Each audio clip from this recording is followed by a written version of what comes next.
kay Tatay Digong, dahil ayaw niya na magkagulo, dahil naroon si Lakiti, naroon si yung iba pang kapamilya, pati yung mga abogado gustong hulihin. Di ba, hulihin si Delgra, attorney Delgra. Attorney Daldea. Tsaka yung si Miguel Dea. Talagang siya yung nakiusap ko na rin sa Supreme Court. Total, nagpasya na kayo ng mga ganyan na illegal yung mga ginagawa ng tao sa gobyerno, yung pagta-transfer. Pagpasayahan nyo na rin po to. Kasi uulit-ulitin nila yan. Paano kung si Bongo pa? Paano kung si BP Sara pa? Di ba? May kaso rin daw si BP Sara. Gagawin po nila lahat eh. At darating talaga yan. Para igaya kay Tatay Digong. So, ang susi po dito, Supreme Court, kayo. Na hindi po pwede kung bababa kayo ng ruling na hindi pwedeng dakipin kahit sinong Pilipino pag hindi inutos ng korte ng Pilipinas. Yun lang po, yun lang salita na yun. Malaking bagay na po yun, proteksyon sa mga Pilipino. Senator Bato de la Rosa, may warrant of arrest na sa ICC. Tanong lang ito mga kapartner. May tanong. May post ni former spokesperson Attorney Harry Roque sa kanyang Facebook kagabi as of 10:39 p.m. December 7, 2025, Sunday. Ito ang post ni Senator, sabagay, tumakbo si Senador to eh, no? Partner Bemar, may question mark na dahil ang pagkabasa mo may period eh. Lagyan mong ganon. Alright, no? Okay. Senator Bato, your warrant of arrest is out. Huwag ka pakidnap. Insist that you have the right to be brought before the Philippine court first. Yan po mga kapartner, ang post po ni Attorney Harry Roque, na si Attorney Harry Roque, isa rin po siyang I think kinikilala din po siya yatang member ng ICC, Isa sa mga lawyer. Attorney. Oo. Attorney, no? Ito. Sa pool siya na attorney. Sige, ang tanong mga kapartner ito, posible kayang totoo ito? Kasi si Attorney Harry Roque ay isang accredited, accredited ICC lawyer. And, syempre, hindi natin maisasantabi na mayroon siyang access sa information from ICC kung sakasakali magiging pangalawang Pilipino kaya si Senator Bato na ibibigay ng gobyerno ng Pilipinas sa ibang bansa para litisin. Aglit na, partner. Doon muna tayo sa unang tanong. Ang ganda nito eh. Isa muna, partner. Yung unang tanong muna, partner. Isang tanong lang muna. Isang tanong. Pahirapan mo naman kami sumagot eh. Baka malilito na yung mga viewers natin. Dito tayo sa posible. Sandali bago mo sagutin yan. Ano ko lang kay partner Buds kanina. Sabi niya kasi... partner, wala kang mic. Ayan. Nadali. 16 anyos kasama natin kagabi. Partner. Papel. Kasalanan ng papel. Wala ba akong mic kanina? Partner, ulitin mo kasi hindi narinig ng hindi narinig ng yung tanong na lang. Yung tanong na lang, partner. Kaya pala nakatingin si partner Buds sa akin kanina. Sige, tanong na lang. Posible kayang totoo ito? Kasi si Attorney Harry Roque, isa rin pong accredited ng ICC lawyers. Okay mga kapartner. Kasi alam nyo ho, itong post kasi ni Attorney Harry Roque talagang babala kay Senator Ronald Bato de la Rosa. Ang sabi niya, ICC warrant is out. Bato, wag kang magpakidnap. Correct. Lumabang ka, Bato. Diyan sa Philippine Court. Kailangan madala ka muna diyan sa local court. Kasi nga naman, ang nangyari kay Tatay Digong, gusto nilang ulitin kay Senator Bato. Sa nakikita ko, partner, may basihan si Attorney Harry Roque. Meron na talaga yan, partner. Bukod yan, partner, sa dahil nga nasa ICC siya ngayon, ay nasa daig, di ba? Correct. At sinabi na rin ni Boyeng, sabi nga ni partner Badong, pag sinabi ni Boyeng, lahat nagkakatotoo. Di ba, ka-PL? Totoo yan. Ito, partner, ang ganda na sinabi ni Attorney Harry Roque. Nadalhin mo yan sa Philippine Court. Ipag-iitan mo na dapat sa Philippine Court ka muna bago sa banyagang hukuman. Partner, mahirap yan, partner. Kung sa isang para dito sa unang litisin. Si Bato pa kaya? Sino si Bato? Bato yan. Ganito lang.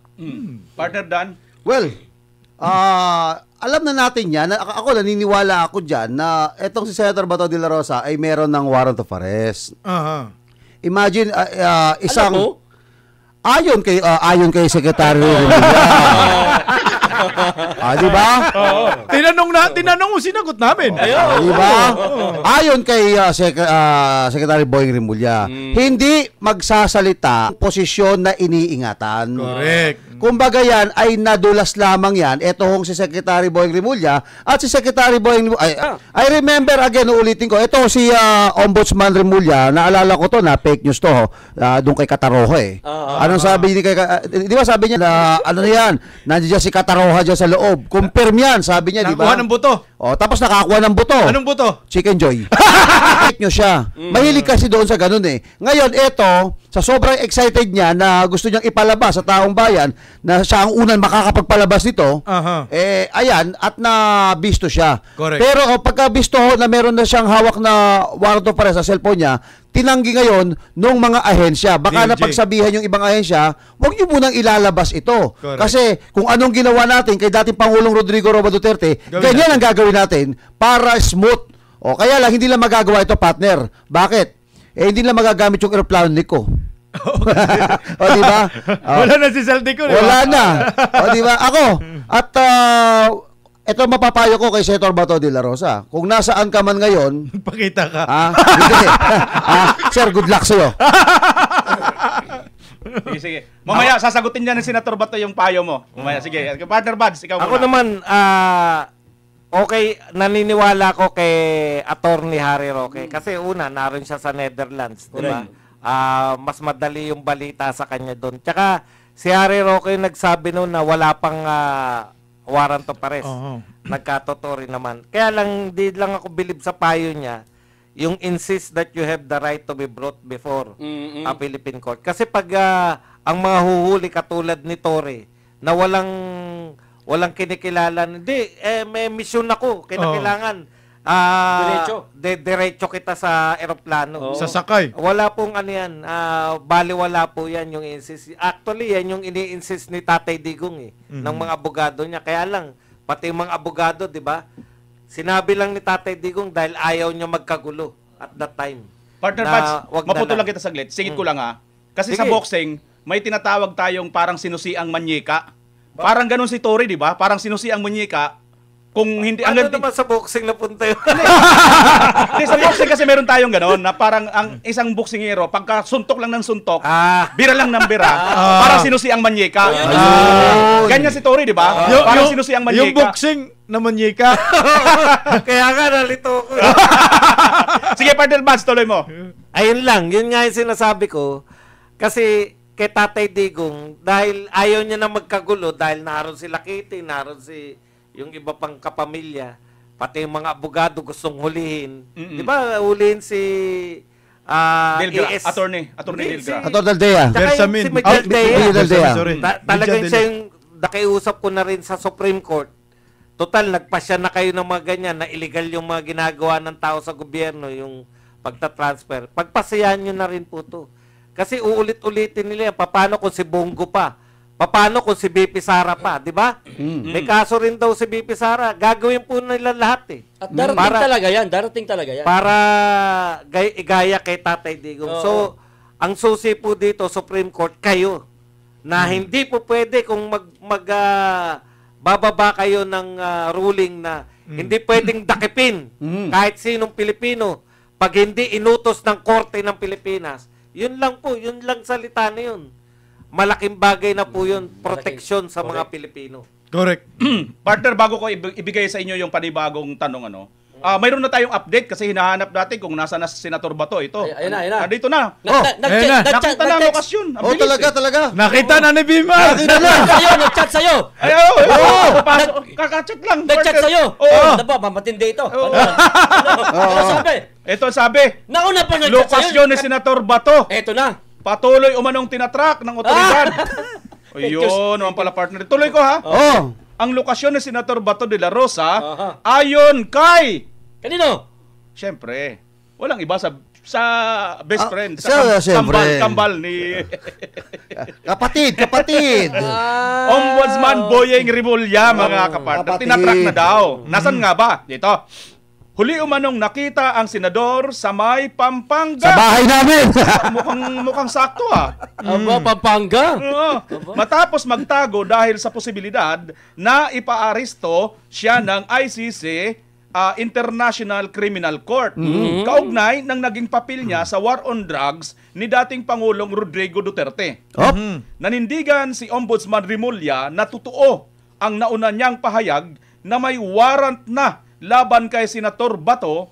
Nalaman niya raw ito na sa pamamagitan ng dating kasamahan sa Department of Justice, DOJ, at isa umanong acting liaison para sa ICC. Teka, sino itong layas ng layas? Partner Bisdak? Alam nyo po, isang nakakatakot po itong ginawa ng gobyerno ngayon. Isipin mo, yung isang senador, Bato de la Rosa, may tracker team na gumagawa. Isipin mo yan, walang kaso, partner, ha? Wala pa, pero may tracker team na. Pero may tracker team na. Ganong katindi itong gobyerno. At nalukit na nila, partner, ha? Oo. So, meron talaga silang masamang plano kay Senator Bato, nagagayahin yung ginawa kay former President Duterte. Alam nyo po ba, wala po tayong tinatawag na extradition treaty sa ICC. Wala tayong ganung batas. Ito ngayon ang ipinaglalaban ngayon ng kampo ni Senator Bato de la Rosa. Kasi ang extradition treaty, ang mag-uusap yan ay dalawang bansa. Bansa to bansa ang pinag-uusapan. Pero ngayon, ang naghahabol ngayon dito kay Senator Bato ay ICC. Ang ICC ay hindi siya bansa. Siya ay isang international organization. So pag ang pinag-uusapan extradition treaty, sa pagitan ng ICC at Pilipinas, wala talaga. Wala. So ibig sabihin, hindi ho po pwede si Senator Bato ipadala sa International Criminal Court. Gagaya rin yung nangyayari kay Tatay Digong. Dapat hindi yun. Yan ay maliwanag na paglabag sa saligang batas. So ngayon, ang dapat bantayan ni Bato, bakit may tracker team na sa kanya? Yun. Bakit binamanmanan siya ngayon? Na sinabi mismo ni Boyeng, mantakin mo, sino nagsabi? Ombudsman. Ombudsman mismo. Ombudsman mismo. Hindi yan trabaho ng ombudsman. Hindi. Ang trabaho ng tracker team, ang may gagawa dyan ay NBI.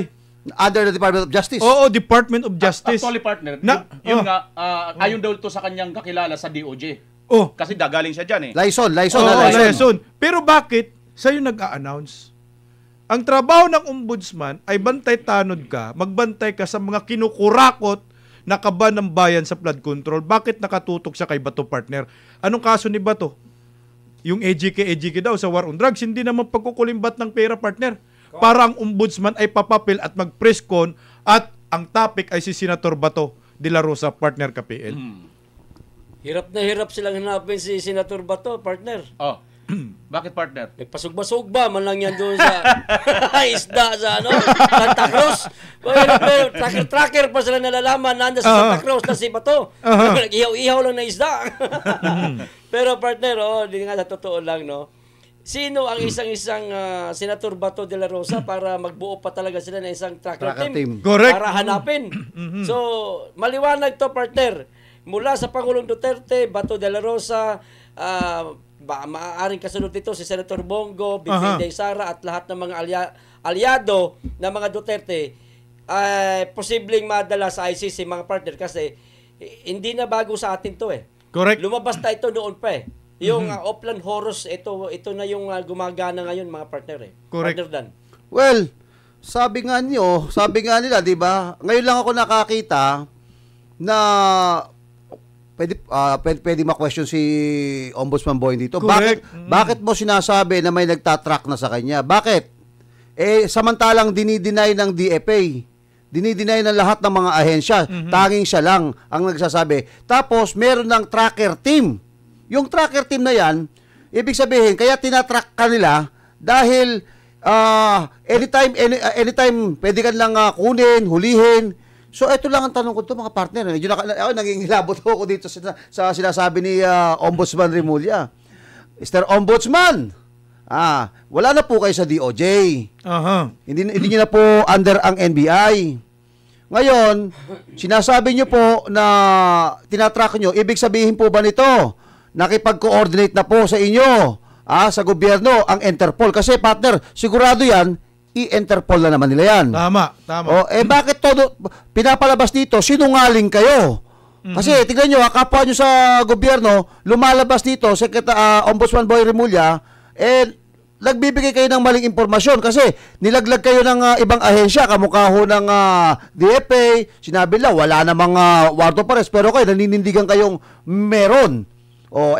Ngayon, dapat isang maselang usapin ito, mangialam na ang Korte Suprema. Correct. Dito ho kay Boying Remulla. Bakit? Nakakabahala ho ito sa atin hong seguridad at ating soberenya. Partner Badong? Ako naman, gusto kong makialam yung Korte Suprema, hindi kay Boying. Kasi ang Korte Suprema, makikialam lang yan sa may mga kinaso sa kanila, sa mga isinampa. Meron na po yan, pagpapasyahan nyo na lang po yung petition ni yung petition po ng mga habeas corpus ng magkakapatid na Duterte na pag napatunayan po na lumabag sa saligang batas itong mga nanghuli kay Tatay Digong at nagdala sa ibang usapin na po yun paano namin kukunin, pero dapat po pagpasyahan nyo na kasi paulit-ulit lang po to maulit yan kay Bato, maulit yan kay Bongo, maulit yan kay BP Sara. Maubos po yung mga leader ng mga Duterte pagka hindi po kayo umaksyon. Immediately, dapat aksyonan po ninyo to. Correct. Ayan. Alam mo, napakaganda ng sinabi ni partner Buds. Idudugtong ko doon. Kasi mayroon ng aksyon ng Supreme Court. Naalala nyo, partner Buds, na nagbigay na sila ng 30 days. 30 days. At ang date noon ay 29. So, December 29, more or less, dapat alam na natin kung ano ang Decision. sagot. Kasi pinapasagot or pinagpapaliwanag itong mga nagdala kay Tatay Digong doon sa ICC ng Supreme Court. Yun yung aksyon ng Supreme Court na tinatanong natin. Ngayon, aabangan na lang natin sa December 29. Kung mayroon ba silang sagot, kung anong sagot nila, based siguro doon, makikita na natin kung anong desisyon ng Supreme Court. Now, partner Buds, isa pang tanong, nang nagsampa ngayon yung si Attorney Torion, para nga po ilabas talaga ang warrant na ito. Ngayon, ano ang desisyon ng Supreme Court? Sinabi nila, wala naman daw silang nakikitang warrant talaga. So, parang lumalabas, wala pa rin karapatan na magtanong or wala pa rin siya yung abogado or kay Senator Bato. Yung TRO. Maglabas ng TRO kasi wala pa silang pagbabasihan. Ano masasabi nyo rito, mga partners? Tama. Kung kasi na si ng TRO, temporary restraining order patungkol po dyan sa di umanong warrant of arrest. Para ilabas yun. Para ilabas. So ngayon, para magkakaroon ng basihan ang Supreme Court dito, marapat din na ilabas na ho ng gobyernong Marcos kung meron talagang warrant of arrest laban kay Senator Bato para naman makagalaw ho yung legal team ni Senator Bato kung anong gagawin nila, ika-counter nila, madipinsa nila si Senator Bato de la Rosa. Kasi as of now, floating yung TRO nila, hindi makagawa ng action ang Korte Suprema. Partner KPL. Partner, yung sinasabi nila na meron na daw ang arrest warrant si kay Bato, partner, hanggang lang yan, ito sa akin lang to hanggang kwento lang yan, maaring hanggang pananakot lang yan kay Senator Bato de la Rosa na meron na siyang arrest warrant. Partner, sa palagay ko lang hindi nila ma-aresto si Bato. Hindi ko alam sa kung anong kadahilanan. Pero sa pakiramdam mo yan. Akin lang to. Kung si Bantag hanggang ngayon nasa laya pa Correct. Hirap nga silang hanapin si Bantag, si Bato pa kaya. Correct. At higit sa lahat, partner, ito ang tatandaan ho natin. Maaaring gawin lang itong panlihis sa issue ng korupsyon. Diversionary tactics, partner. Ayan. Partner Dan. Ang galing ng komento mo, hindi ka puyat Uminom ako gabi ng melatonin, pampatulog. Galing. Partner, bago ko si partner Dan, idugtong ko lang. Bukod kay Bantag, mayroon pa. Sino? No other than si Senator Lacson, di ba? Nagtago rin siya dati. Pagkatagal-tagal mayroon na rin siyang Yung ngayon lang na pagkakataon. Yung mga nagtago kasi in comparison nga, parehas sila senador. Parehas din silang PMP chief. Tama. Correct. Sige, partner Dan. Alam mo, ito hindi na po tayo bagito sa ganito Maalala natin, kay Bantag, isipin mo, nung panahon na yun, wala pang... Nagtago ka nga, partner eh. Nung walang... Nawala ka nga sa feeling namin na isang buwan eh. Partner Dan, sinundot ka na sa giliran. Hinira na wala ka. Ito. Nawala tuloy ako eh. Hindi, ito, seryoso to. Hindi na po tayo bagito sa mga gantong statement na pinapalabas po ni Ombudsman Remulla. In fact po, mga kabayan, nung panahon po ni Bantag, isipin nyo po, wala pa naman pong warrant at iniimbestigahan pa lang po, mga kabayan. Ito pong si Bantag ay pinapasuko na. Saka makakita na tao, di ba, nung panahon ni Bantag yan. Ganon din naman kay Tebes. Pero ito, hindi ba tahasan ngayon na may batas na sinasabi, dapat yung mga fake news, di ba? Kasi kapag sinabi mo kasi na hindi totoo talaga to at pananakot lang ito, it will be considered as a disinformation at fake news to. Correct. Di ba? At dapat managot ang isang opisyal ng gobyerno na naglalabas ng fake news. Yun ang nilalaban ni Senator Bato de la Rosa eh. Kung ito, pinipilit mo, totoo yan. So, pas ilabas mo yung warrant of arrest mo, patunayan mo, ilabas mo. Correct. Ngayon, dahil ayaw mong ilabas yan, nakiusap po si Senator Bato de la Rosa, dila po sa Korte Suprema. Ngayon, bakit? Kasi tinetret ako nitong taong ito eh. Alam nyo, may ano yan eh. May kaso ho yan eh. Kahit sa barangayan eh, yung parang tinetret mo ang isang tao, may kaso po yan. So ngayon, yung nagsasabi sa'yo ng ganyan, na tinetret mo yung isang opisyal, na ikaw ay opisyal din, dapat, para sa akin, dapat makialam na po ang Korte Suprema dito. Kasi pinaninindi ka ng mama na may warrant of arrest na ito eh. O, di ba? Kung tinatakot mo lang yan, maraming pamamaraan yan. I remember, Tatay Digong, sinabi nila, may warrant, di ba? Pero hindi mapakita. Nasaan? Nasa cellphone. Same like, sa Remulla. Kaya sa cellphone ba pinakita? Wala. Di ba pinakita ganyan? Sabi niya sa cellphone, ako wala akong nakita doon eh. Wala eh. Malabo. Wala akong nakita eh. Malabo. Kaya mga kababayan, ito po ang ating laban ngayon. Alam po nila, papalag po ito. At inaniniwala ako, Senator Bato de la Rosa, dating chief PMP yan. Yan, May kamandag pa sa mga kapulisan yan. Correct. May connection pa yan sa intelligence. Correct. Kaya naniniwala ako, alam niya na may nagsabi na rin sa kanya na, Senator, may warrant ka. Maaari, Basta lang ako ng isang reaction, partner, sa ating comment section. Sabi ni Pung Fanatics, paano ilalabas, partner Buds? Ako, ang hinahanap ko rito yung reaction ng Senate leadership, no? Isang senador yung nagdedelikado. Yung kumbaga parang bakit ayaw nilang proteksyonan si Bato. Yun eh, wala silang ginagawa. Kasi kung ako ang Senate President, ang una kong gagawin para proteksyonan ko si Bato. Yeah. Correct. Yun lang, kasi yun eh, yung siya pa nga yung nag-iintriga kay Bato na mag-file ng sa ethics complaint ng isang Senate President. Dapat parang tatay yan eh. 'Di ba pag yung anak natin sila na may kasalanan, kampi pa rin tayo. Correct. Hindi natin nakikita yun sa leadership ng Senado. Yun po ang namimiss ng isang, kasi kung tutusin, ang taas po sa tungkulin ng senador para ganyanin lang ng kung sinong mga tao. Para i-threaten ka lang na huliin ka namin. Sino kayo? Correct. Ombudsman? DOJ? Sino kayo? Senador ako eh. Correct. Pangatlo, ang senador po, pangatlo po yan sa pinakamataas. President, Vice President, Senador. Ganun po sila kataas. Pero kung i-treat sila, huliin ka namin. Kasi ang treatment mismo ng leadership nila, ban-ban, palasunod, tuta. Partner, ito pa. Ito ang literal ngayon na nangyayari sa Senado. Ito yung, kung noon, minority block at saka majority block. Natural yan, medyo may kaunting nag-i-spark yung dalawa na yan eh. May kaunting kontrahan yan. Kumbaga, ito yung check and balance, mga partner. Pero ngayon, iba na. Talagang hati ang Senado, partner. Oo, hati. Hindi lang minority block, majority block, kundi talagang Duterte block at saka masasabi rin nating Marcos block, ika nga, mga partner. Partner, magbibigay lang ako ng kunting dito sa Senado, Tama nga yung tungkol dito sa leadership na sinasabi, nahanap ni partner Buds.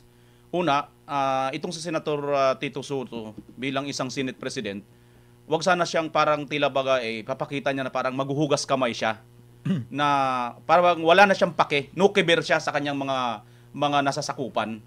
Wag naman sana ganun kasi mapanganib ito, partner Bads, at mga kapartner. Sa mga susunod pa, magkakaroon na ito ng precedents na, pwede naman pala pagka Senate President ka, kung sino lang ang kakampihan mo at papanigan mong issue, doon ka na lang.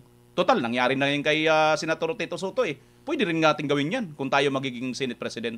Parang gayahin sa susunod na mga Senate President. Partner Bisdak, ano pang may dadagdag mo? Parang sa akin yun nga rin po yung kini-question ni Senator Alan Peter Cayetano na hindi rin niya masisisi si Senator Ronald Bato de la Rosa na hanggang ngayon ay hindi pa rin po nagpapakita kahit wala pong warrant of arrest, walang kaso. Dahil nga, ang gusto lang naman ni Senator Bato, yung assurance na mabigyan siya ng due process at protektahan ng Senado. Nung una, mataas ang kumpiyansa ni Senator Bato de la Rosa. Sabi ni Senator, di ba? Dito ako sa Senado magtatago. At hindi ho ako po pwedeng hindi ho ako magpapahuli sa ICC. Bring it on. Yun po yung Yun po yung mga statement noon ni Senator Bato de la Rosa. Siguro later on na-realize ni Senator Bato de la Rosa, tika, hindi po ako protektado ng Senado at mismong Senate President, ito pa yung magbibigay sa akin ng kapahamakan. At later on, 'di ba? Lately, anong sinabi ni Soto? Siya pa ang nag-uudyok na magsampa kayo ng ethics complaint sa Senado kung meron kayong reklamo. Siya pa yung nag-uudyok sa mga kalaban ni Senator Bato na ireklamo sa komite ng ethics, partner. Partner, oo. Partner, tunguhin nga natin yung isa naman sa maaaring mag-viral, mag-trending na naman na reaksyon. Ito yung tanong, mga kapartner. Sakaling makidnap nga, ito na, napag-usapan na natin ito. Sakaling makidnap nga si Senator, kasi kaya natin sinasabi na sakaling makidnap, dahil walang kaso, wala namang maayos na proseso So kidnap ang kinalabasan. Kaya nililinaw lang natin Sakaling makidnap si Senator Bato at may padala sa ICC sa dahig, ano ang magiging reaksyon ng taong bayan dito? Posible kayang magiging mitsa ito na mabuhay muli ang sugat na dulot ng pagkidnap kay FPRRD noon, mga kapartners? Tama kayo dyan, partner. Para sa akin, magiging hero si Senator Ronald Bato de la Rosa dito. Yun yung magiging perception dyan. Kasi sugatan na tayo nakita natin, doon tayo sa Bilyar Erbis at nagpupuyat tayo doon sa panahon ni Tatay Digong. Mula umaga, partner. Tapos pumasok na naman ito tungkol kay Senator Bato. Para sa akin, magiging mitya po ito at baka magising yung taong bayan at lalong maghuhurumintado pa. Sabi ko nga sa inyo, magiging bayani si Senator Ronald Bato de la Rosa, partner KPL. Marami maaaring pwedeng mangyari ito, partner. Maaaring daanin nila ito sa legal, maganda at maayos na pag-uusap. At ang delikado, partner, ang maaaring kinakatakutan dito, maaaring tumindig itong si Senator Bato de la Rosa para ipag-iitan na wag siyang maaresto. Wag siyang kidnapin ng ICC. Actually, yun yung talagang first na ginagawa ni Senator Bato sa kampo niya at sa pamamagitan ni Atty. Torion. Legal talaga ang kanilang unang ginagawa. Sige, partner. Kaso nga, partner, wala namang sapat kasi nakadahilanan para arestuhin siya Wala namang nakikitang pagkakasala si Bato. So ang kidnap nga ang kinalabasan. Hindi natin alam kung anong klaseng pagtindig ang gagawin ng isang Ronald Bato de la Rosa para wag siyang makidnap ng ICC. Yun. Partner Dan? Well, kung sakali na makidnap po si Senator Bato de la Rosa, ang tanongin natin ngayon nung nasa comment section, yung nasa live. Kasi ang reaksyon ng taong bayan? 'Di ba? Ito kasi ang tanong dito, ano kaya ang maaring implikasyon at maging reaksyon ng taong bayan? Kasi kung tayo tatanungin, possible na manariwa at mapasama na naman si Pangulong Bongbong Marcos. Rally na naman ito, katakot-takot na naman na gulo ito. Pero alalahanin ho natin, may kasabihan po ang mga matatanda, mga kababayan. Ang kidnap daw po, mga kabayan, hindi tumatama ng 2 beses sa isang lugar. Kaya posible dito ho kay Senator Bato de la Rosa dahil natuto na doon sa ginawa po kay Tatay Digong, kaya ho iniibig sabihin na nagtatago po si Senator Bato de la Rosa dahil natatakot yan. In fact, sabi nga po nila, haharapin ko yan basta nasa tamang proseso, nasa due process, pero umaandar ang sistema ng ating hustisya dito po sa Pilipinas. Correct. Mauna po na tayo dito. Kasi ang lumalabas dito mga partner, parang tayo po ay pinagkakanulo po natin ang kapwa natin Pilipino sa mga banyaga. Di ba, partner Buds? At Correct. dahil dyan, sumagot po sa tanong mo, partner Dan, sumagot po ang ating mga netizen. Sabi niya, ako si Ems, hindi pa nahilom ang puso ko kay Tatay Digong. Huwag naman mangyari kay Senator Bato. Partner Badong? Ako, sa tingin ko, yan nga gusto nila nung gobyerno natin. Kasi, Talaga? kailangan nila ng diversion. Lahat na ng diversion nila dito sa flood control. Sablay. Hindi umubra. Correct. No? Ngayon, baka itong kay Bato, matulad yung diversion nung kay Tatay Digong nung hinuli. Ano na nga yung issue nung kay Tatay Digong? Yung sa... Paglabas ng GAA ba yun? Hindi, yung... Ang alam ko yung sa pulburon dun sa... Ay, sa Maisog. Sa Maisog Davao. States. Sa... may nangyari Oo, yung sa ibang bansa Antoko. na pinalabas. Antoko. Tantoko, di ba? Bigla nawala yun, Halos di ba? sabay yun eh. Bigla nawala yung Tantoko issue na yun. Kaya, ang gobyerno natin, hindi naman po talaga nila, eto napuna ko lang siguro pwede namang itama ni Mr. President yan. Mr. President, mahal na mahal ka namin. Yun, no? Merry Christmas, Mr. President. Papasalin We nyo love you. Papasalin nyo naman kami dyan sa Malacanang. Sakay naman kami sa tren. Oo. Sakay sa tren na ginagalit. Partner, gawin mo naman kaming bata. Hindi namin naranasan yan eh. Partner, yung Hindi, yung Mr. President, tuloy ko lang yung Mr. President. sige. Alam mo, Mr. President, tuwan-tuwa kami sa iyo na nakalimutan ko na tuloy sa Diversion. Diversion. Kausap mo si ayun, Mr. President, huwag Mr. kalimutan. President, alam niyo po, alam namin na sanay kayo na wala kayo nalulutas na problema ng Pilipinas. Natatabunan lang po ng mas malaki Another pang problema. Natandaan niyo, partner, pattern yan eh. Mula sa sibuyas, tumaas yung presyo ng asukal, bigas, pattern niya na wala nalulutas, pero may dumarating na mas malaking problema, nakakalimutan na lang yung problema. Sana naman po, wag nyo pong gawing diversion yung pagpapahuli kay Bato. Correct. Kasi kawawa po eh. Imagine niyo ilang taon lang si Bato ngayon, wala pa yata 60. O palagay nyo na, more or less 60 years old. Pagpalagay na lang. Ang tagal niyang makukulong, partner, kung sakasakali. Si Tatay Digong, binigay niya na yung sarili niya. Alam ko, para sa bayan na yan eh, yung buhay niya eh. Pero si Senator Bato, marami pa siyang maitutulong dito bilang senador. Mr. President, laban lang po tayo ng parehas. Kung sila po na bibigyan nyo po ng pagkakataon sumakay sa tren, kami rin. Seryoso na eh. Maganda ba yung train partner? Hindi mo ba nanonood? Hindi ako Ang president mismo yung nagdadrive. Ay, ganun ba? Sino pa sa aero, partner? Mga bata. Nandun si First Lady. Si Ay, tabi ka pagkano. Pati yung Sa anak likod ka. niya nandun din.